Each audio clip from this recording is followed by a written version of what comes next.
रहीम। बच्चे, आज के डिस्कशन में हम डिस्कस करते हैं इंग्लिश के एमसीक्यूज जो कि 164 से लेके 172 तक हैं। ठीक है, इनमें से जो करेक्ट ऑप्शंस हैं वो ऑलरेडी मैंने लिखे हैं। 164 में सी है, 165 में डी है, 166 में बी और 167 में अल्फा है, 168 में चार्ली, 169 में चार्ली, 170 में ए अल्फा है और बाकी 171 एंड 172 में भी हमारे पास जो करेक्ट ऑप्शंस आ रहे हैं वो है अल्फा। अब इनके कुछ रीजंस बता रहा हूँ मैं कि ये वाले ऑप्शंस क्यों ठीक है, बाकी क्यों गलत हैं। There are some reasons for that. Before that मैं यहाँ पर एक चार्ट ड्रा करता हूँ, आप लोग इसको एक बार फिर देखिए। ऑलरेडी मैंने डिस्कस किया था पहले भी प्रीवियस क्लासेस में, लेकिन अगर आप देखें इसमें हम लिखते हैं सबसे पहले तो मैनर है, मैनर आएगा, एडवर्ब ऑफ मैनर। उसके बाद फिर हमारे पास प्लेस आएगा and right after the place हमारे पास जो आएगा वो है टाइम। टाइम के बाद जो है ना वो रीजन आएगा। मीन्स दैट अगर हमारे पास एक सेंटेंस में मोर देन वन एडवर्ब्स है और उन एडवर्ब्स में हमारे पास एक एडवर्ब मैनर है, एडवर्ब ऑफ प्लेस भी अवेलेबल है, एडवर्ब ऑफ टाइम भी है और एडवर्ब ऑफ रीजन भी है।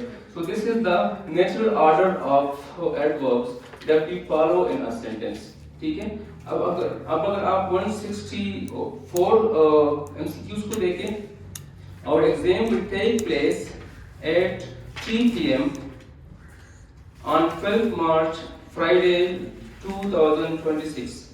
इसमें हमारे पास जो मिस्टेक आ रहा है ना, इसमें मिस्टेक हमारे पास ये है कि मार्च को हमने पहले लिखा है, फ्राइडे हमने बाद में लिखा है। So Friday is smallest unit. मैंने आप जो स्मॉलेस्ट यूनिट है उसमें हम डेट टाइम जो है ना वो फॉलो करते हैं। उसके बाद फिर हम डेट टाइम के बाद फिर डे, उसके बाद फिर डेट लिखते हैं, डेट के बाद फिर मंथ आता है और उसके बाद फिर ईयर आएगा। तो इस सीक्वेंस को अगर आप देखें और फिर आप सीक्वेंस नंबर 164 को देखें तो हमारे पास जो करेक्ट ऑप्शन बन रहा है वो ऑप्शन सी बन रहा है। ऑप्शन सी को अगर देखें, exam will take place at 3 PM on Friday 12 March 2026। So that is the most appropriate options for the MCQ number 164। अच्छा, 165 को देखें, she arrives early always। अब एडवर्ब ऑफ फ्रीक्वेंसी आया है और फ्रीक्वेंसी में भी हमारे पास always जो एडवर्ब है वो इंडेफिनिट फ्रीक्वेंसी है।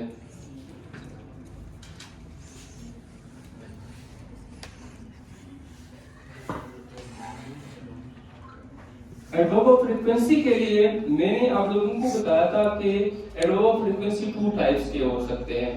एक तो हमारे पास डिफरेंट एडवर्ब ऑफ फ्रीक्वेंसी हो सकता है और एक इंडेफिनिट।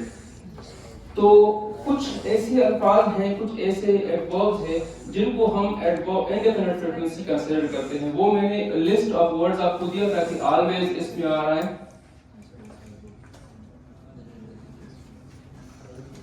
ऑलवेज के अलावा यूजुअली है, यूजुअली के अलावा हमारे पास जो नेक्स्ट एडवर्ब ऑफ फ्रीक्वेंसी है जो कि इंडेफिनिट है, समटाइम्स है, सेल्डम भी है इस कैटेगरी में। सेल्डम के अलावा रेयर, रेयरली रिसीव्ड है। यहाँ इस एमसीक्यू में अगर आप देखें इसमें हमारे पास जो एडवर्ब ऑफ फ्रीक्वेंसी आया है वो ये है। इसके लिए मैंने जो ऑर्डर बताया था कि भाई एडवर्ब ऑफ फ्रीक्वेंसी खासतौर पर इंडेफिनिट एडवर्ब ऑफ फ्रीक्वेंसी जब भी आता है तो हमने इसको वर्ब से पहले लिखना होता है। ठीक है, इसके लिए कौन सा स्ट्रक्चर हम फॉलो करते हैं सेंटेंस में? सब्जेक्ट होगा प्लस एडवर्ब होगा, adverb of frequency plus verb. ठीक है, और एडवर्ब ऑफ फ्रीक्वेंसी के बाद हमारे पास वर्ब होगा। तो अब अगर आप देखें MCQ नंबर 165 को अगर आप देखें, इसमें है कि she arrives early always, means that arrives हमारे पास वर्ब है, तो वर्ब से पहले ये always लगना चाहिए था। नेक्स्ट बी नंबर ऑप्शन को देखें, she arrives always early, once again the same mistake has been repeated। और सी नंबर को देखें, she always early arrives। अब यहाँ पर early और always में हमारे पास जो मिस्टेक नजर आ रहा है, always early, ठीक है, ये एक मिस्टेक है। ऑप्शन डी को देखें, she always arrives early, so this is the more natural way of following the sequence for the adverb, ठीक है। so option delta is correct। 166 को देखें, she spoke to the guest। Politely हमारे पास कौन सा adverb है? पोलाइटली हमारे पास adverb of manner है, ठीक है। ये तो बिल्कुल एक्यूरेट पोजीशन पे है इसमें, इससे ऑप्शन ए में पोलाइटली। एट द पार्टी भी बिल्कुल एक्यूरेट पोजीशन में हमें नजर आ रहा है। Adverb of at the party यहाँ पर एडवर्ब ऑफ टाइम है, ठीक है। तो सबसे पहले मैनर आया है, उसके बाद फिर टाइम आया है, प्लेस आया है। She spoke to the guest politely at the party yesterday। Time सबसे लास्ट में गया है और at the party हमारे पास प्लेस है। तो ये जो ऑप्शन ए है, ऑप्शन ए क्यों करेक्ट है? क्योंकि इसमें हमारे पास पोलाइटली है, पोलाइटली के बाद हमारे पास at the party है, और फिर हमारे पास टाइम हमारे पास क्या है? की में बी लिखा है सर। अच्छा, की में मैंने लिखा है बी, ऑप्शन बी ऑप्शन। चलिए देखते हैं, एक बार फिर देखते हैं।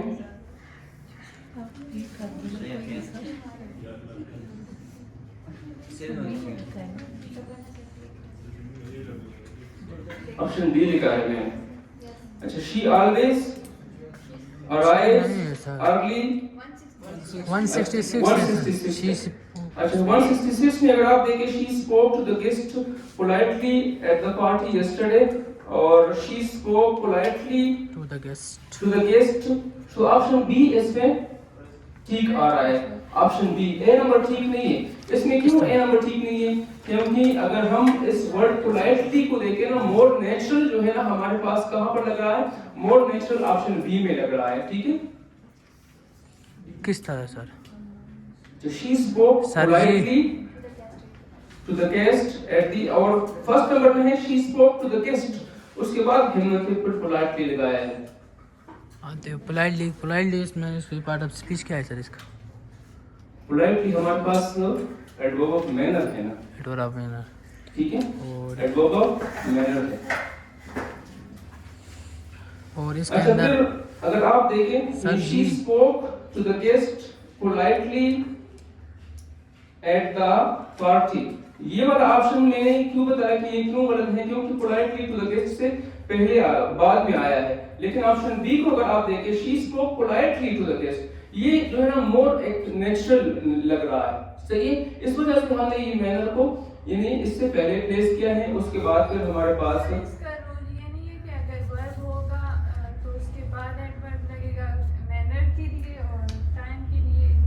हाँ रूल्स ये है। देखिए, adverb of manner, place, time और रीजन, ये एडवर्ब्स हमेशा वर्ब के बाद आएंगे, आफ्टर द वर्ब आएंगे, ठीक है। सेंटेंस में ऑब्जेक्ट भी आ जाए तो उसके बाद लगेगा ये। सेंटेंस में ऑब्जेक्ट जब आता है, हाँ, तो उसके बाद फिर हम लगाएंगे। तो फिर ए ऑप्शन सही हुआ ना सर? फिर ए ऑप्शन है, बी ऑप्शन। ऑप्शन बी ठीक है बच्चे। she spoke politely to the guest। तो सर इसमें गेस्ट ऑब्जेक्ट नहीं है सर? क्या गेस्ट हमारे पास ऑब्जेक्ट है ना, तो है, तो इसको तो पीछे आना चाहिए ना sir. she spoke to the guest politely और she spoke politely to the guest।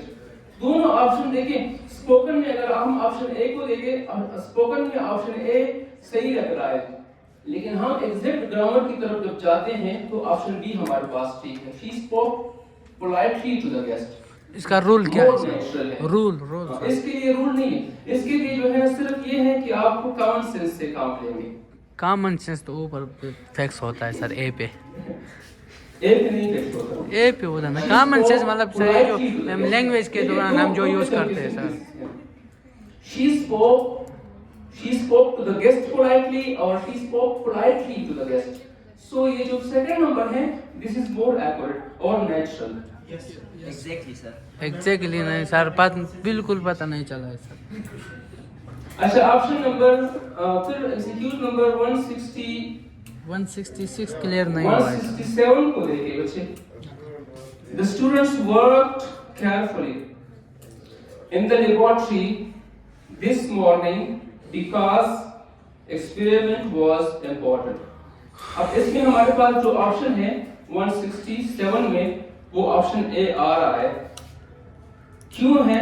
क्योंकि देखिए वर्क हमारे पास work right after the work हमने मैनर यूज किया है और फिर हमने प्लेस यूज किया है इन द लेबोरेटरी और दिस मॉर्निंग हमारे पास टाइम है। तो ये बिल्कुल, और उसके बाद बिकॉज के बाद जो फ्रेज आ रहा है वो हमारे पास एडवर्ब ऑफ रीजन है। तो इसमें हमारे पास एडवर्ब ऑफ मैनर भी है, एडवर्ब ऑफ प्लेस भी है, एडवर्ब ऑफ टाइम भी है और एडवर्ब ऑफ रीजन भी है। अब इसमें हम बेतरतीबी नहीं कर सकते, मतलब ये है कि ये प्लेस हम मैनर से पहले नहीं ले सकते, टाइम हम प्लेस से पहले नहीं ले सकते, और सिमिलरली अगर लास्ट में अगर आप रीजन को देखें वो हम टाइम से पहले नहीं ले सकते हैं according to the grammar rules. 168 को देखिए बच्चे। The soldier fought cowardly. Fought हमारे पास क्या है? वर्ब है और राइट आफ्टर द वर्ब हम एडजेक्टिव नहीं यूज करते हैं, ठीक है। cowardly हमारे पास क्या है? cowardly एडजेक्टिव है, cowardly is not an adverb, ठीक है। that is why that is incorrect. Option A is incorrect. B number option को देखें। The soldier fought cowardly during the battle. Once again we have the same mistake. Same नहीं है Fought sir. Same है। किस तरह same है sir? Cowardly ली है sir, ये cowardly है, ये एडवर्ब होता है सर। ये नहीं है, ये एडवर्ब नहीं है बच्चे। ये यहाँ पर हमारे पास इस तरह वर्ड ही नहीं है, तो सर जी ये ब्यूटीफुली लिली ये वर्ड एडवर्ब नहीं होता? हाँ, क्यों नहीं होता बच्चे? होता है ना सर। ये ब्यूटीफुल एडजेक्टिव है और ब्यूटीफुली एडवर्ब है, लेकिन मैंने आप लोगों को कुछ स्पेसिफिक कुछ ब्यूटीफुली नहीं होता एग्जांपल्स दिए थे कि इन वर्ड्स को आप हमेशा अपने ज़हन में रखें। उनमें से कौन-कौन से वर्ड्स आ रहे थे? फ्रेंडली आ रहा था, फ्रेंडली हमारे पास एडवर्ब नहीं है, फ्रेंडली हमारे पास क्या है? एडजेक्टिव है। सिमिलरली ये मैंने देखा था लवली, तो lovely is also an adjective, lovely is not an adverb, ठीक है। और मैंने और वर्ड्स जो लिखे थे उनमें से अगली वगैरह जो मैंने लिखा था, और मोस्ट इंपॉर्टेंटली ये मैंने जो माइजरली दी है, miserly is also not an adverb, ठीक है। Even though we see there is an ly at the end of these verbs, लेकिन हम इनको एडजेक्टिव कंसीडर करते हैं सर जी। इनके अगर हम इस तरह के अल्फाज के अगर हम एडवर्ब्स बनाते हैं तो एडवर्ब्स हम ऐसे बनाते हैं इन अ फ्रेंडली मैनर या इन अ फ्रेंडली वे, ठीक है, इन अ लवली मैनर या इन अ लवली वे, अगली manner in a ugly way, etcetera. Similarly in a miserly manner in a miserly way. तो ये फिर हमारे पास एडवर्ब बन जाते हैं। अदरवाइज ये वर्ड्स हमारे पास क्या है? ये हमारे पास एडजेक्टिव्स है, और cowardly is also one of these cases. Cowardly. So cowardly is also adjective as same as the case with the other words like friendly, lovely, ugly, miserly and cowardly. तो cowardly इन अल्फाज के हम जब adverb बनाते हैं ना, तो या तो इसके साथ वे लगाते हैं या मैनर लगाते हैं। अब हम ऑप्शंस को देखें। ऑप्शन में कौन से वाले कवर्ड के साथ हमारे पास कवर्डली वे लिखा है? ऑप्शन सी को अगर आप देखें, the soldier fought in a cowardly way. 169 को देखिए बच्चे, the baby felt comfortably, adverb तो आया है, ठीक है, that is accurate, बेशक एडवर्ब आया है, लेकिन मैंने आप लोगों को बताया था कि हम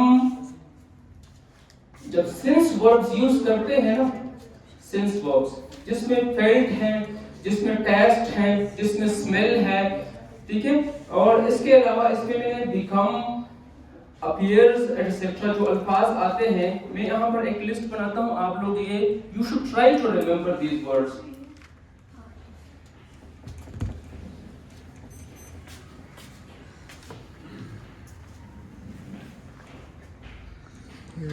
चार पांच रहते हैं। अदरवाइज हमारे पास रूल्स तो ये हैं, इन वर्ड्स को अगर आप देखें, इन वर्ड्स के बाद हम कभी भी एडवर्ब नहीं लगाएंगे, ठीक है, ये जो लिस्ट ऑफ वर्ड मैं यहाँ पर लिखता हूँ, इन वर्ड्स के बाद हम एडवर्ब नहीं लगाएंगे। हालांकि नॉर्मली तो हम क्या करते हैं, एक वर्ड को मॉडिफाई करने के लिए हम एडवर्ब ही लगाते हैं, ठीक है, लेकिन यहाँ पर मैं कुछ वर्ड्स लिखता हूँ, इनके बाद में हम एडवर्ब नहीं लगाएंगे बल्कि एडजेक्टिव लगाएंगे, ठीक है। वो कौन से वर्ब्स हैं? फॉर एग्जांपल स्मेल, यानी दिस फूड स्मेल बैडली हम नहीं लिखते हैं, हम एडजेक्टिव लिखते हैं, क्या लिखते हैं? बैड। या एक और वर्ब है हमारे पास, टेस्ट।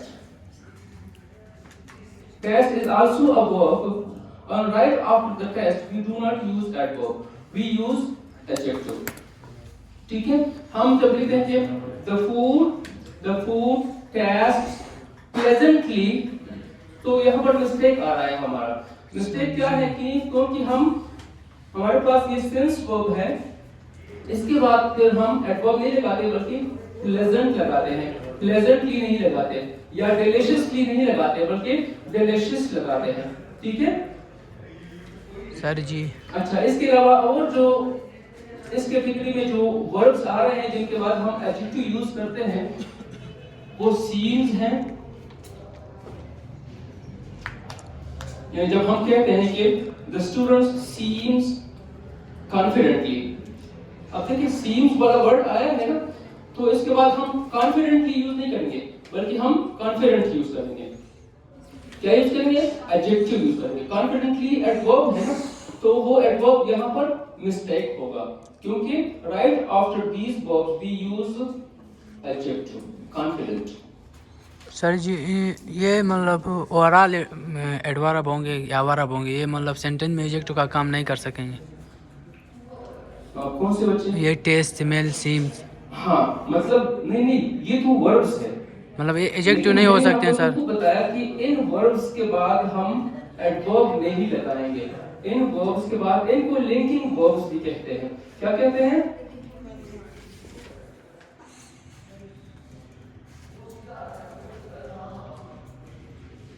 ये लिंकिंग वर्ब फिर हम वर्ब्स के टॉपिक में डिटेल से डिस्कस करेंगे, ठीक है, कि लिंकिंग वर्ब्स क्या होता है।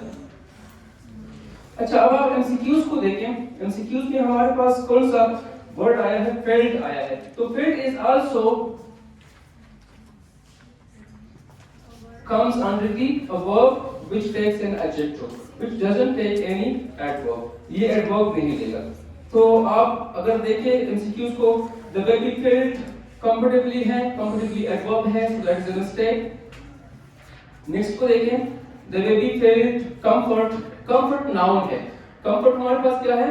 noun है, comfort is not an adverb या comfort is not an adjective। हमने यहाँ पर इन वर्ड्स के बाद क्या लगाना है? एडजेक्टिव लगाना है, ठीक है। अब आप ऑप्शंस में देखें, ऑप्शंस में कौन सा वाला एडजेक्टिव आपको नजर आ रहा है? Option C, the baby felt comfortable, तो वहां पर ऑप्शन सी आपका ठीक आ रहा है। अच्छा, 170 को देखें, he runs fast every morning, और नेक्स्ट है he runs fastly। अब आप देखें, runs हमारे पास वर्ब है, इसके बाद जरूर हम एडवर्ब लगाएंगे। लेकिन मैंने आप लोगों को बताया था कि कुछ ऐसे अल्फाज हैं, कुछ ऐसे वर्ड्स हैं जिनको हम बतौर एडजेक्टिव भी यूज करते हैं और बतौर एडवर्ब भी यूज करते हैं। उनमें कौन कौन से वर्ड्स हैं? Fast, मैं लिखता हूँ फास्ट, हार्ड, हार्ड एटसेट्रा। ठीक है, तो ये जो वर्ड हैं ये हम एज एन एडजेक्टिव भी सेंटेंस में यूज करते हैं। Sometimes it functions as an adjective. When it modifies a noun, we consider this to be an adjective. But when it modifies a verb, we consider this to be an adverb. वो examples already मैंने दिए भी थे, इन्हें हम he runs fast है, ठीक है, और एक और एग्जाम्पल है he is a fast runner। अब दोनों सेंटेंसेस में हमारे पास फास्ट वाला वर्ड आया है, ठीक है, लेकिन इसमें हमारे पास ये इस वर्ब को मॉडिफाई करता है, that is why we consider this to be an adverb. ठीक है, लेकिन इन सेंटेंस नंबर 2 में अगर आप देखें, in sentence number 2 the word fast modifies the noun runner, runner को मॉडिफाई करता है। तो सेंटेंस नंबर 2 में फास्ट हमारे पास एडजेक्टिव है और सेंटेंस नंबर 1 में हमारे पास फास्ट जो है ना वर्ब को मॉडिफाई करता है। इस वजह से ये क्या है? एडवर्ब है। और बाकी अगर ऑप्शंस भी आप देखें ना, इसमें ये वाला वर्ड आया है fastly. Fastly, as I have already told that fastly is not a word.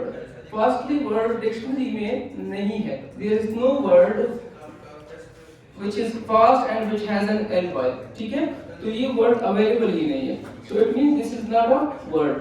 अब आप ऑप्शंस को देखें, he runs fast every morning, he runs fastly। Second number option तो बिल्कुल गलत है क्योंकि fastly आया है और he fast runs यहाँ पर बेतरतीबी है, स्ट्रक्चर में मसला आ रहा है। ठीक है, अच्छा डी नंबर ऑप्शन को देखिए, he runs very fastly। एक बार फिर हमारे पास वो मिस्टेक आ रहा है, फास्टली वाला वर्ड आ रहा है, so it means that option number A is the correct one। तो 171 को देखिए बच्चे, we sometimes, once again we have an adverb of frequency। तो frequency हम कहाँ पर लगाएंगे? इसके लिए 3 रूल्स मैंने बताए थे। Yes sir. 3 रूल्स कौन से बताए थे? बिफोर द वर्ब, वर्ब से पहले, हेल्पिंग वर्ब के और मेन वर्ब के बिल्कुल मिडिल में, बी फॉर्म के हमारे पास बी फॉर्म आता है तो फिर उसके बैक बाद में। ठीक है, तो यहाँ पर हमारे पास कौन सा वाला ऑप्शन ठीक है? A option sir. A option ठीक है। वी समटाइम्स वॉच, अच्छा ऑप्शन सी को अगर आप देखें ना, option C, we watch movies sometimes together.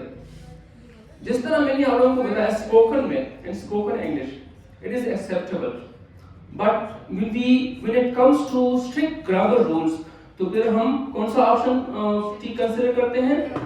हाँ, वैसे स्पोकन में तो हम कुछ भी बोलते हैं ना, स्पोकन में तो हम फास्टली भी बोलते हैं, लेकिन फास्टली कोई वर्ड ही नहीं है कोई डिक्शनरी में।